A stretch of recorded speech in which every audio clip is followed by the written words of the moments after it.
আমাদের এই রাষ্ট্র কাঠামোতে, আমাদের এই আমলাতন্ত্রে, আমাদের এই বিভিন্ন বাহিনীতে একটা কালচার আছে, একটা চর্চা আছে যে কেউ যদি কোনো জায়গায় অপরাধ করে, কোনো দুর্নীতির সাথে সম্পৃক্ত থাকে, কোনো সরকারি কর্মকর্তা কর্মচারী আমলা, তাকে পানিশমেন্ট পোস্টিং হিসেবে পার্বত্য চট্টগ্রামে, উত্তরাঞ্চলের নীলফামারী, লালমনিরহাট, পঞ্চগড়, ওইদিকে ভোলা, এইসব জেলায় পাঠিয়ে দেয়া হয়।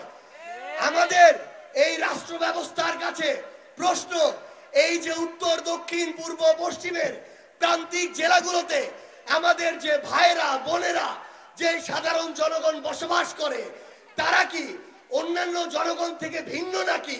সেখানে কেন এভাবে পানিশমেন্ট পোস্টিং দেয়া হবে? এই পানিশমেন্ট পোস্টিং এর মাধ্যমে কোন একজন অসৎ অফিসারের সাজা হতে পারে না। তার নির্ধারিত আইনি কাঠামোর মধ্য দিয়ে তাকে তার অপরাধ অনুযায়ী শাস্তির আওতায় নিয়ে আসতে হবে।